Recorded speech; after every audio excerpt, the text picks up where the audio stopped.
My name is Emma.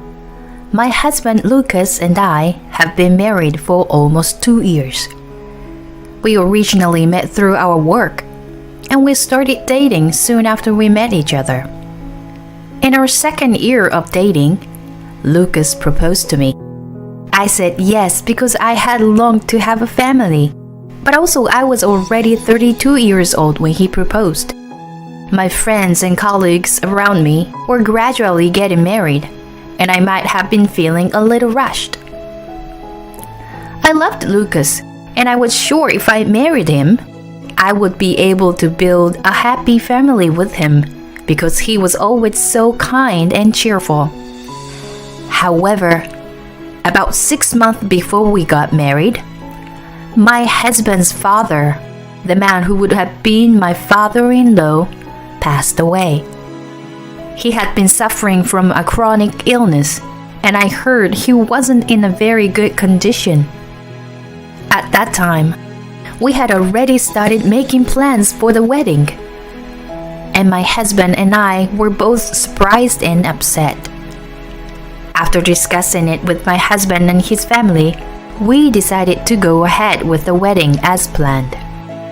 But I guess the shock of losing a family member was still too much for them.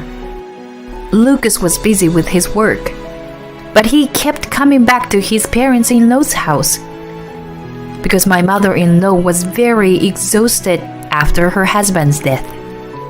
Lucas was worried about her too. I had seen her a few times, but after losing her husband, she couldn't even eat. So my husband visited his parents' house every day to take care of her. I was also worried about my mother-in-law, so I sometimes went with my husband, but my mother-in-law was in a rough condition to talk to me. 1 month before the wedding, my husband made a proposal to me. If things continue as they are, my mom may go crazy. I'm thinking of moving in with her when we get married. So, what do you think, Emma? To be honest, I didn't know what to say. It's not that I don't like my mother-in-law. I know that my husband is worried about her so much. But it's a different story when you are asked to move in and live with in-laws. Let me think about it, okay? I told him that and asked him to give me a few days to think about it. I talked to my parents and thought a lot about what I should do.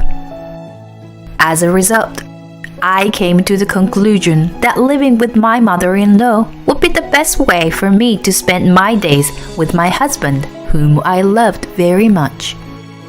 To be honest, I'm not so sure I'm keen on the idea. But even if I start a new life with my husband, he will continue to worry about my mother-in-law.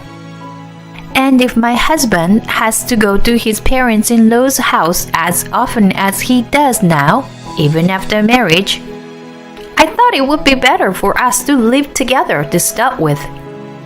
My husband was very happy when I accepted to live with mother. Thank you so much. Mom will be very happy. His face lighted up, and it made me happy too. In fact, when I went to my parents-in-law's house before the wedding, my mother-in-law said to me, I am sorry, Emma. You have to live with me all of a sudden. But thank you. I'm glad you are going to be my son's wife. That's what she said to me. I knew that my mother-in-law was a sweet person. And because she raised my husband, I thought Lucas was, of course, a wonderful person. So I wasn't too worried at this time. I didn't know that my life with my mother-in-law was about to start like that.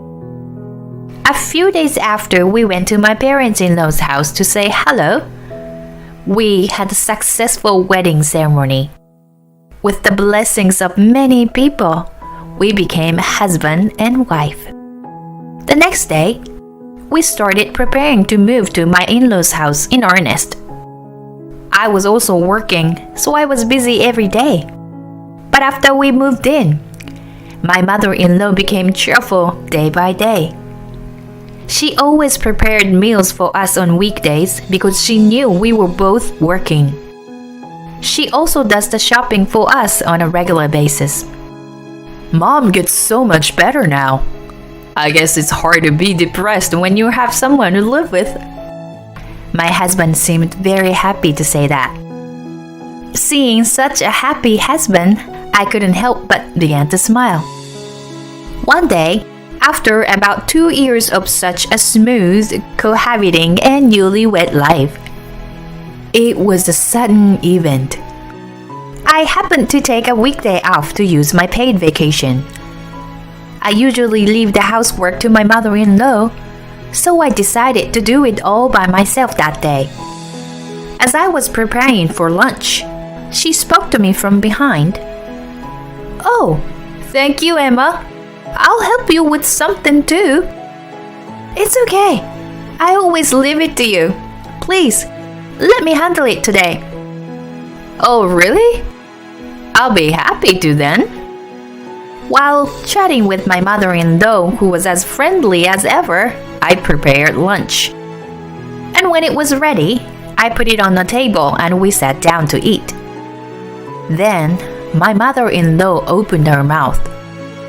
"Listen, Emma, this may not be the best time to ask, but I wonder if you can have a baby yet." "Excuse me?" She suddenly asked me a question I never thought I'd be asked. The side dish I was holding on slipped out from between the fork. Seeing me like this, she continued, "Well, you've already been married for a year, and you still can't even have your first child?" That's what she said, and I was at a loss. "It's not that we don't want children, but I didn't happen to be pregnant yet." "Well, Mother, they say that children are a gift, and I'm letting my timing and Lucas's timing take care of itself." When I replied with a smile, my mother-in-law's face instantly turned grim. "Timing? What are you talking about? You have to have children while you are young. Do you understand? You don't want to give birth to your child when you are older, do you?" Saying that, she put down her fork and stared at me. "It's not right that you can't conceive a single child after being married for a year and a half," she told me firmly. Maybe my mother-in-law does have a point. I've always had irregular cycles, and I never really paid much attention to it. My mother-in-law told me that maybe there was something wrong with me, and that's when I started to think about it. As a result, Lucas and I decided to go for a fertility test together during his next day off. I was very anxious inside during the test. It turned out that my body had a constitution that made it difficult for me to conceive a child. I was not sure what to do. But after consulting with Lucas, we decided to share this to my mother-in-law. "May I have a word with you?" After dinner, we decided to tell her the truth. "What do you want to talk about? What's wrong?" With my husband by her side, my mother-in-law remained in her usual gentle mood, and I didn't feel the pressure I felt the other day. But I couldn't start a conversation because I knew it wasn't a good news. Then my husband opened his mouth instead. "Mom, maybe we won't be able to have a baby until later. And in the worst case scenario, we may not be able to have a baby." Then my mother-in-law's eyes widened at my husband's words, and she said, "Wait a minute! What are you talking about? Are you kidding me? We've been tested, and it turns out that Emma is constitutionally incapable of conceiving a child." I continued to feel awkward. My mother-in-law was staring at me, and I could feel it even if I didn't want to.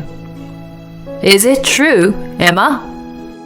My mother-in-law questioned me like that, and I replied, "Yes, I'm sorry."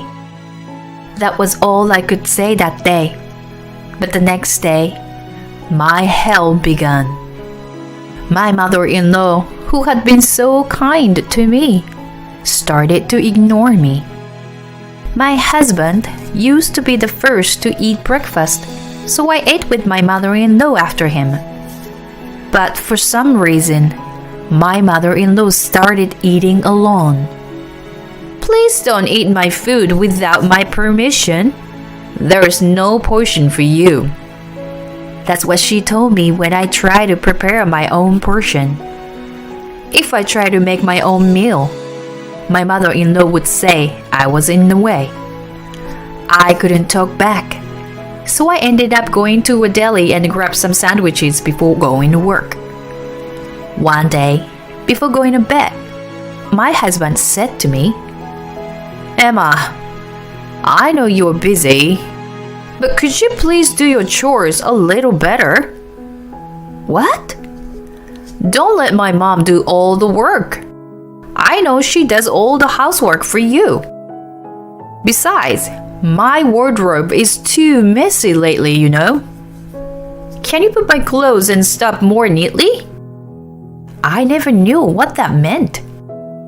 I always do laundry for me and my husband, and I am the one who puts them in my husband's wardrobe. But every time I put it in there, I fold it neatly and put it in neatly. I even fold them yesterday, like I always do. But he never listened to me. "Then look at it later. It's a mess." With that, he went to bed. I looked at his wardrobe and found it was a real mess, a complete change from when I put it away. What's this? Who would do such a thing? You don't even have to think about it. My mother-in-law is the one who is home alone all day. But I thought maybe it just happened to be messed up when my husband was taking it out. I decided to wait and see.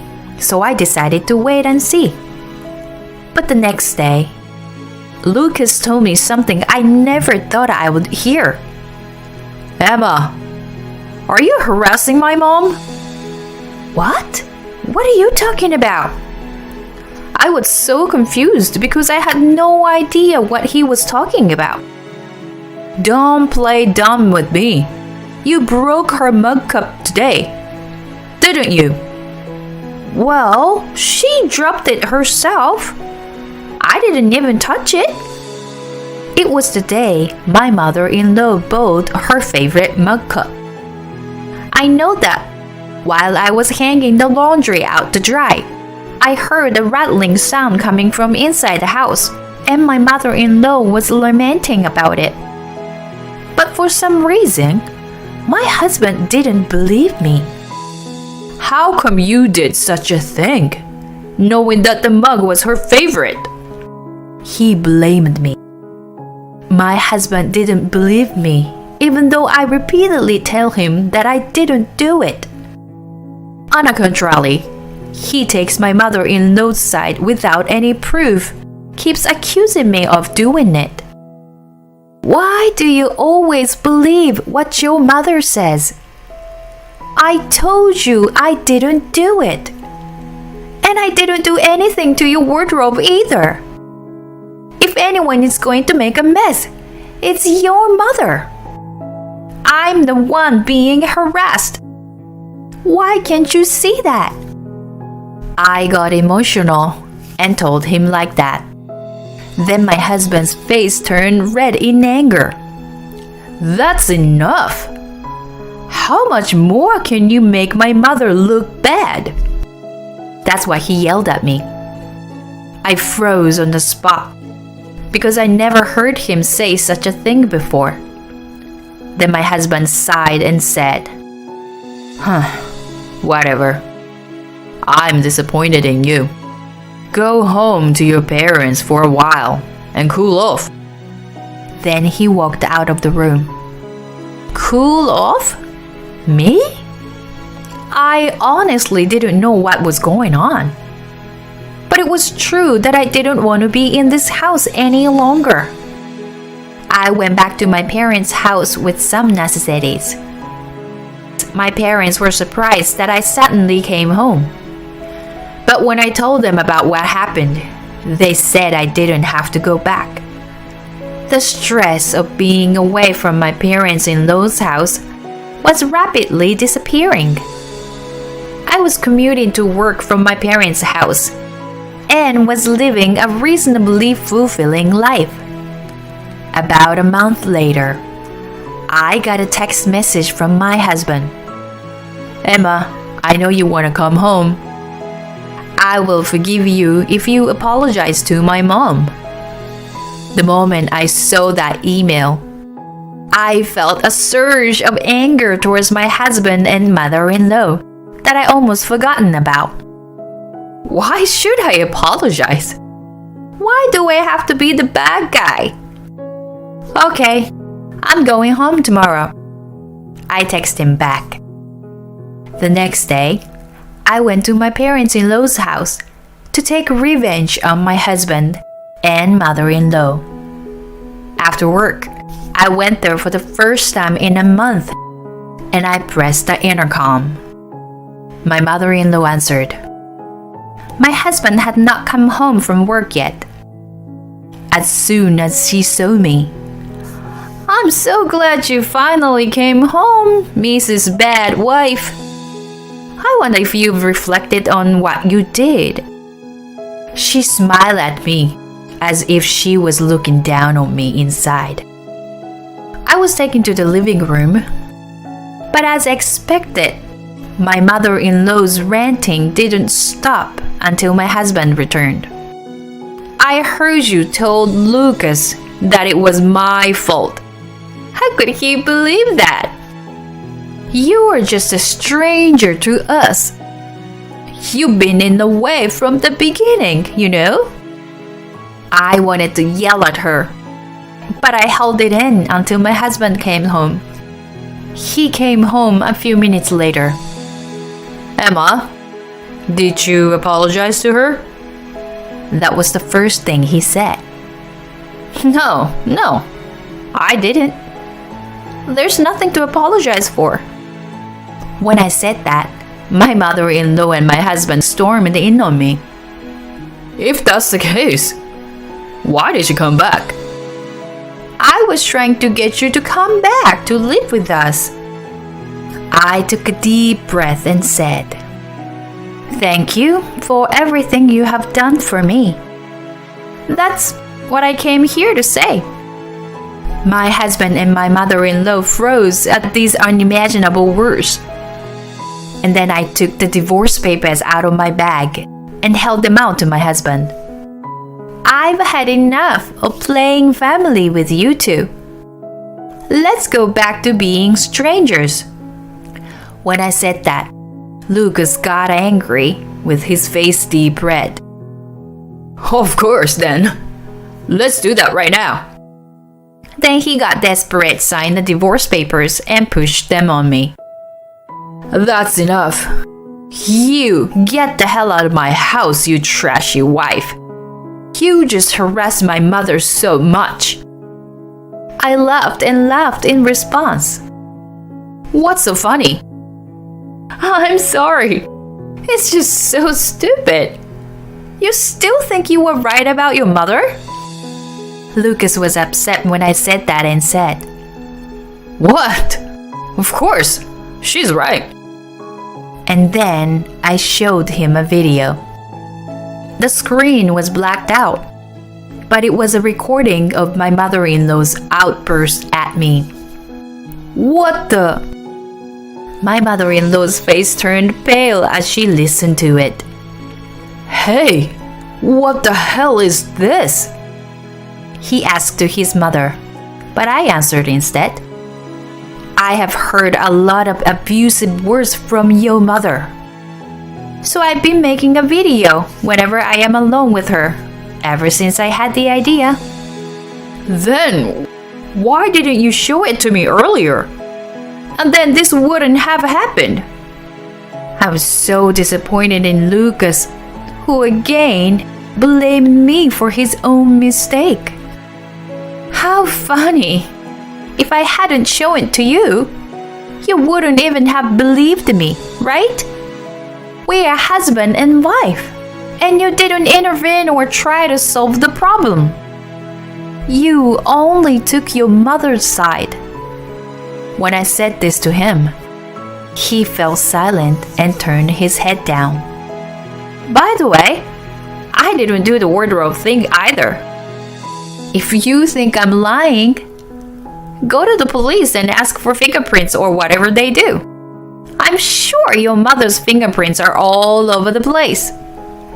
When I said that, he huffed and said, Mom, please say she is lying. He confirmed it to her with a pale face. As expected, my mother-in-law was intimidated by the word police. She didn't deny what she has done so far. So, I'm going to say goodbye now. Bye. As I was about to leave, my husband came up behind me and said, Wait, Emma, I'm sorry. Please forgive me. He began to string together lines that I've only seen in a comic book. But my feelings have not changed. Be good to your favorite mother. With that, I left my parents-in-law's house. After that, my husband contacted me a lot for a while, but I ignored him completely. I even hired a lawyer. I sued my ex-husband and my mother-in-law for alimony, claiming emotional distress, but it wouldn't make any difference. I was able to get them to pay me a reasonable amount of money. I don't know what my ex-husband and mother-in-law are doing now, and I am not interested in that. I now rent an apartment near my parents' house, and I am living a much more fulfilling life than before. I realized that marriage is not something to be rushed into, and that you should get married only after you know your partner's family properly. From now on, I would like to make the most of my reflection and try to be a better judge of people.